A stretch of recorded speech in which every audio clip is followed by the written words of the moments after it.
Om Swastiastu. Assalamualaikum warahmatullahi wabarakatuh. Shalom Namo Buddhaya. Salam sejahtera bagi kita semua. Salam kebajikan dan salam harmoni. Jadi perkenalkan, nama saya Jesa dan Maharani dengan NIM 241101070 dengan nomor absen 26.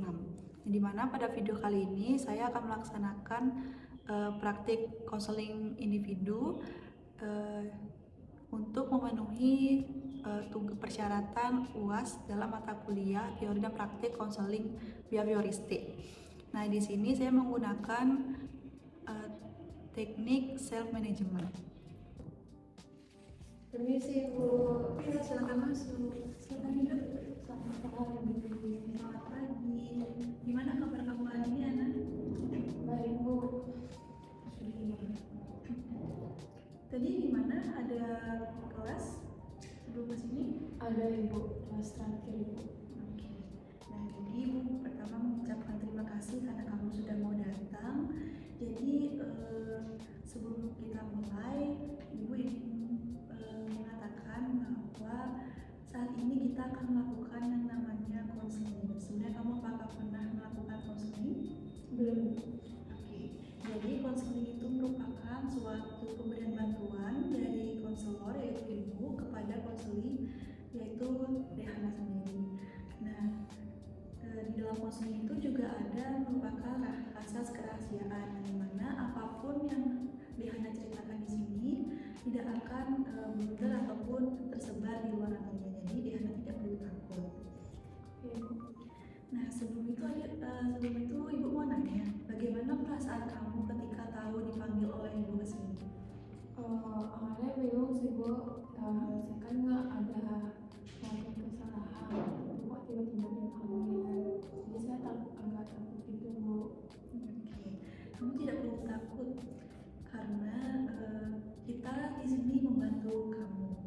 Nah, menurut kamu apa mungkin penyebab kenapa kamu bisa sering terlambat untuk menemukan tugas? Sebenarnya saya sering bermain HP Bu sampai kelewat jam gitu. Nah, awalnya sebentar, tapi akhir-akhirnya berjam sampai lupa waktu Bu. Oke, coba ceritakan kebiasaan yang kamu lakukan setelah pulang sekolah. Biasanya saya makan dulu, terus saya istirahat sebentar kayak tidur siang gitu. Nah, lalu rebahannya itu sambil membuka TikTok atau Instagram gitu. Oke, lalu kapan biasanya kamu mulai mengerjakan tugas? Saya selalu berpikir tugas bisa dikerjakan nanti malam Ibu. Oke, jadi kamu berpikir tugas itu bisa dikerjakan nanti malam. Nah, biasanya apa yang terjadi jika itu sudah jam malam dan waktunya kamu mengerjakan tugas? Saya masih bermain HP sih Bu. Nah, kadang saya baru ingat tugas itu setelah melihat grup kelas atau diingatkan sama teman sih Bu. Oke. Nah, jadi pada saat kamu baru sadar nih ternyata ada tugas karena melihat grup ataupun ditanyakan oleh teman, apa yang kamu rasakan pada saat itu? Saya panik dan menyesal sih Bu. Nah, kadang waktunya itu sudah habis sehingga tugas itu terlambat untuk saya kumpulkan sih Bu. Oke, apakah hal ini cukup sering terjadi? Hampir setiap minggu ada tugas yang terlambat sih Bu. Nah, menurut kamu apakah sebenarnya kamu itu cukup mampu untuk menyelesaikan tugas-tugas yang diberikan oleh guru tepat waktu jika membatasi penggunaan HP yang kamu punya? Saya rasa sih mampu Bu. Cuman kalau fokus, nah tugas itu biasanya cepat selesai. Tapi kalau udah nggak fokus ini, kayaknya kurang sih. Oke, jadi dari yang Ibu lihat, sebenarnya masalahnya bukan karena di diri kamu sendiri yang tidak bisa mengerjakan tugas ya, tetapi karena waktu belajar kamu yang habis karena kamu terlalu asik bermain HP. Nah, jadi apakah menurut kamu kesimpulan yang Ibu berikan tadi sudah benar dan kamu setuju? Ya Ibu benar sekali dan saya setuju sih Bu. Oke. Nah, menurut kamu apa dampak yang kamu rasakan dari kebiasaan tersebut?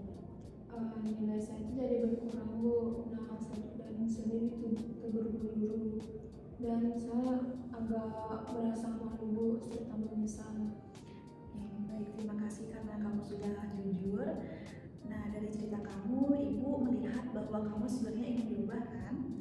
Nah, jadi apakah kamu bersedia ingin berubah? Bu, saya ingin bersedia berubah. Nah, menurut kamu nih, perubahan apa yang paling kamu ingin lakukan atau apa yang ingin kamu capai? Saya sangat ingin berhenti untuk menunda tugas Bu karena terlalu sering bermain HP. Oke, nah jadi menurut kamu kebiasaan bermain HP ini apakah masih bisa kamu kendalikan? Kayaknya sih masih bisa Bu, cuman saya rasa saya hanya belum tahu cara mengaturnya saja. Oke, jadi dalam konseling ini kita tidak akan memberikan solusi yang dimana kamu tidak boleh main HP ya, tetapi kita akan belajar bagaimana cara mengendalikan penggunaannya. Bagaimana menurut kamu? Apakah itu sudah pas? Masih Bu, jadi saya juga masih membutuhkan HP untuk belajar.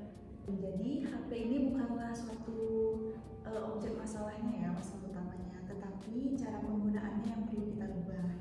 Nah, kalau menggunakan HP lebih teratur, menurut kamu manfaat apa yang akan kamu rasakan? Saya bisa mengumpulkan tugas tepat waktu Bu. Nah, nilai itu jadi lebih baik dan tidak dimarahi oleh orang tua maupun guru-guru yang lainnya. Nah, itu bagus. Selain itu, apa lagi yang akan kamu rasakan? Saya mungkin akan merasa lebih tenang Bu karena tidak panik setiap ada tugas.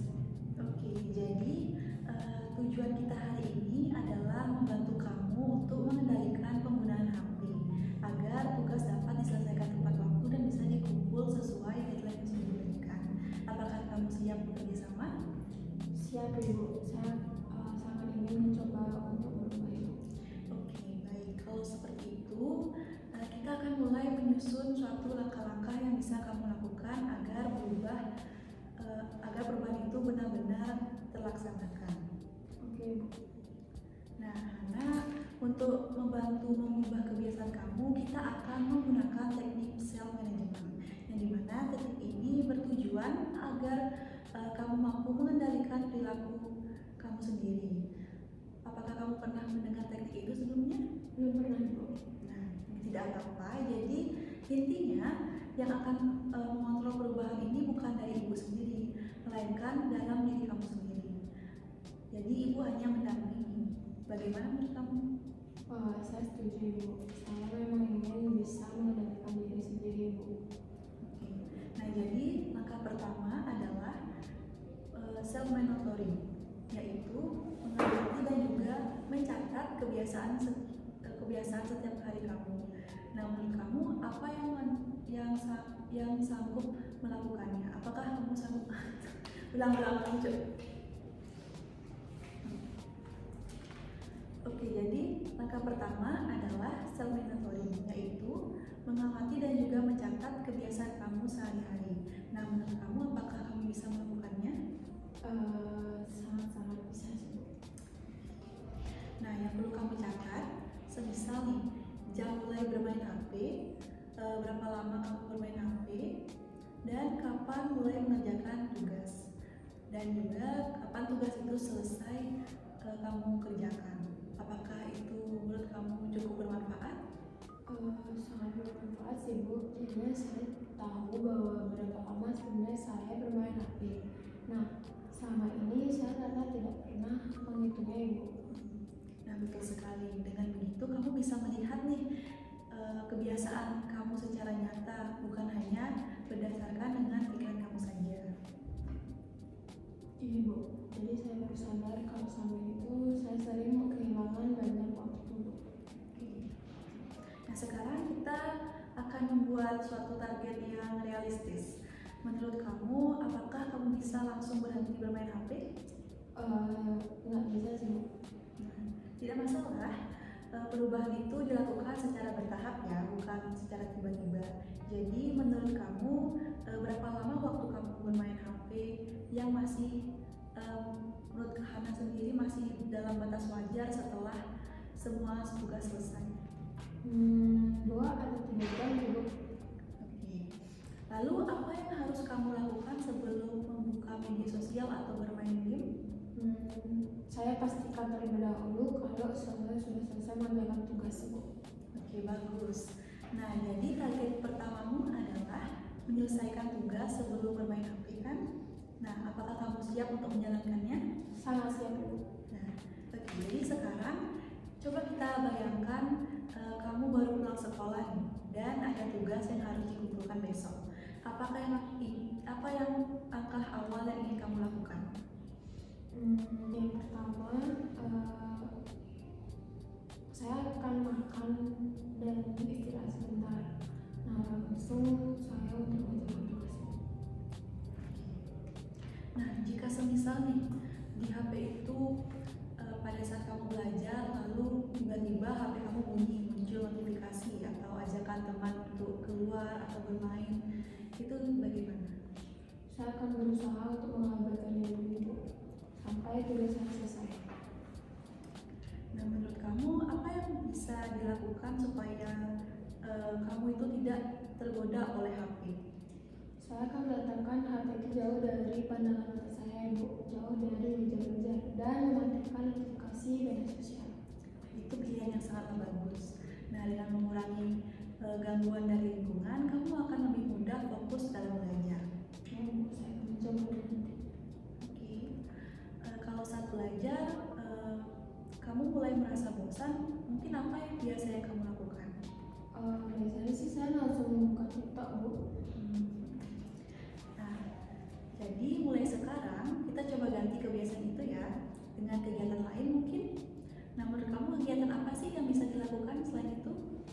Saya mungkin bisa keluar kamar terlebih dahulu sih Bu, melihat jalanan di luar rumah saya, terus bisa ke dapur, minum, atau cuci muka. Nah, mungkin juga saya bisa berjalan-jalan sebentar Ibu sebelum belajar lagi. Bagus sekali. Nah, itu cukup untuk membantu kamu mengurangi keinginan untuk membuka HP saat belajar. Nah, setelah berhasil menjalankan targetmu, menurut kamu penghargaan sederhana apa yang bisa kamu berikan kepada diri kamu sendiri? Saya mungkin boleh menonton film favorit atau bermain HP sedikit lebih lama saat hari libur. Nah, itu disebut self reward, yaitu memberikan penghargaan kepada diri sendiri setelah berhasil mencapai target. Oh gitu ya Bu. Berarti saya bisa memotivasi diri saya sendiri ya Bu. Ya, betul sekali. Namun hadiahnya tetap harus ada batas wajarnya dan tidak membuat kamu kembali kecanduan main HP seperti sebelumnya. Oke, saya mengerti. Oke, jadi sampai sini apakah langkah-langkah yang kita sudah susun itu sudah jelas atau menurutmu hal itu bisa dilaksanakan? Sudah sangat jelas Bu, dan saya merasa lebih yakin untuk mulai mengubah kebiasaan saya. Oke, nah sekarang kita akan membuat komitmen. Jadi menurut kamu mengapa komitmen itu penting? Karena supaya saya itu punya tanggung jawab Bu, untuk menjalankan perubahan yang sudah saya rencanakan. Betul, coba ucapkan komitmen yang ingin kamu lakukan dengan kata-katamu sendiri. Saya berkomitmen untuk mengerjakan tugas terlebih dahulu sebelum bermain HP dan membatasi waktu bermain maksimal 2 jam setelah tugas selesai. Bagus sekali. Menurutmu tantangan terbesar apa dalam mengerjakan atau melakukan komitmen itu? Godaannya itu saat membuka notifikasi atau ajakan teman untuk bermain game. Kalau godaan itu muncul, apa yang harus kamu lakukan? Saya akan mengingat tujuan saya dan menjauhkan HP saat belajar dengan fokus menyelesaikan tugas saya terlebih dahulu. Itu sangatlah baik. Nah, jadi menurutmu siapa yang paling diuntungkan jika kamu berhasil mengubah kebiasaan itu? Saya sendiri, orang tua saya dan guru saya juga pasti ikut senang. Nah, betul. Nah, perubahan ini kamu lakukan untuk masa depan kamu sendiri. Nah, bagaimana perasaan kamu setelah berdiskusi sejauh ini? Saya merasa lebih lega dan lebih semangat untuk berubah. Nah, dari semua langkah yang sudah kita susun, menurut kamu nih, mana yang paling mudah untuk dilakukan? Mengerjakan tugas terlebih dahulu sebelum membuka HP. Lalu langkah apa yang menurut kamu paling susah? Menahan diri untuk tidak membuka notifikasi saat belajar sibuk. Jadi tidak apa-apa jika kamu merasa sulit. Perubahan itu tidak harus langsung sempurna. Yang penting kamu sudah mulai berusaha dan tidak menyerah. Ya, Ibu, saya akan terus mencoba. Nah, jika suatu hari kamu berhasil nih menjaga target, apa yang akan kamu lakukan? Saya akan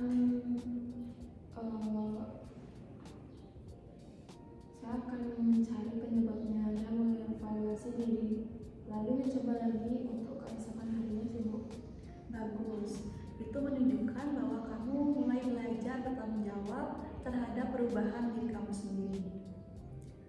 Nah, selama 1 minggu ke depan, Ibu ingin kamu mencatat penggunaan HP dan juga waktu mengerjakan tugas setiap harinya. Apakah kamu bisa?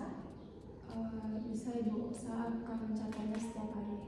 Nah, oke. Jadi catatan itu akan kita bahas pada pertemuan berikutnya untuk melihat sejauh mana perkembangan kamu. Oke.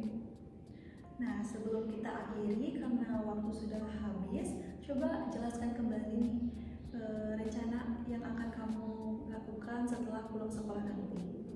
Saya akan istirahat sebentar. Nah, setelah itu saya akan mengerjakan tugas terlebih dahulu, baru bermain HP sesuai batas waktu yang sudah saya tentukan.